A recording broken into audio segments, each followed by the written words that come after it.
Hello बच्चों, आज मैं आप लोगों को क्लास 9th की डीओई की तरफ से आप लोगों को एक सपोर्ट मटेरियल की बुक मिलती है। तो यहाँ पर वही मैंने लेटेस्ट एडिशन की मैथ्स की बुक लगा रखी है। आज नया चैप्टर शुरू करने वाले हैं, statistic chapter number 12। Chapter number 11 already हम कर चुके हैं, चैनल पे अपलोड हो चुका है, वहाँ से आप उसे कर सकते हो। ठीक है, देखिए स्टार्ट करते हैं। यहाँ पर very short answer type question से 1 मार्क के जो है। फर्स्ट में क्या कह रहा है, the facts of figure collected with a definite purpose. अगर आप कोई भी फैक्ट या फिगर कलेक्ट करते हो एक पर्टिकुलर पर्पस के लिए, तो उसको हम क्या बोलते हैं, तो उसको हम बोलते हैं data.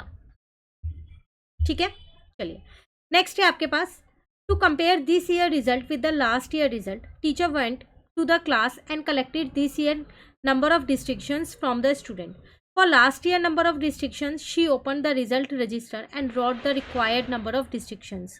The data collected by her from the students and register respectively are example of. कह रही है कौन सा डेटा है, तो ये सेकेंडरी डेटा और प्राइमरी डेटा दोनों है। क्यों? सेकेंडरी डेटा तो वो डेटा हो गया जो उन्होंने रजिस्टर से कलेक्ट किया, पिछले साल के बच्चों के देखा कि किन किन को डिस्टिंक्शंस मिली थी। अब प्राइमरी डेटा वो डेटा हो गया जो उसने इस साल के बच्चों के इंफॉर्मेशन कलेक्ट की।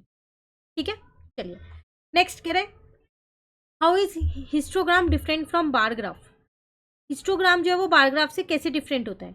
हिस्टोग्राम में जो है ना वो क्लास इंटरवल्स यूज होती हैं। अगर आपने देखा हो तो हिस्टोग्राम कुछ ऐसा बनता है जो पूरा चिपका हुआ होता है, उसमें गैप नहीं होता, जबकि बार ग्राफ में गैप होता है। तो ये गैप इसलिए नहीं होता क्योंकि इसमें क्लास इंटरवल्स होती हैं और बार ग्राफ में क्लास इंटरवल्स नहीं होती। सिर्फ एक यही डिफरेंस है हिस्टोग्राम और बार ग्राफ में।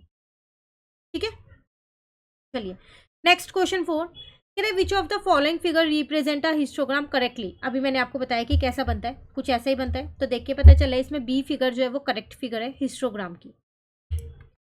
नेक्स्ट क्वेश्चन 5 में कह रहे हैं, in a histogram when we join mid point of the top of the rectangle we get. अगर हम हिस्टोग्राम देखो ये रहा, इसके मिड पॉइंट्स को ज्वाइन करते हैं यहाँ से ऐसे, तो हमें क्या मिलता है, फ्रीक्वेंसी पॉलीगन। यही बनता है ना, लाइंस बन जाती है ना फ्रीक्वेंसी पॉलीगन की, ऐसे कुछ है ना। तो जब भी हम मिड पॉइंट्स को ज्वाइन करते हैं तो क्या बन जाता है, वो क्या होता है, फ्रीक्वेंसी पॉलीगन होता है। क्लियर है। तो 5 क्वेश्चंस हमारे आज की क्लास के कंप्लीट हो गए। डेली बेसिस पे मैं आपको इसके 5 क्वेश्चंस कराऊंगी। छोटा चैप्टर है, बहुत लेंथी चैप्टर नहीं है, जल्दी से ये कंप्लीट हो जाएगा। मिलते हैं नेक्स्ट क्लास में आगे के क्वेश्चंस के साथ। Thank you.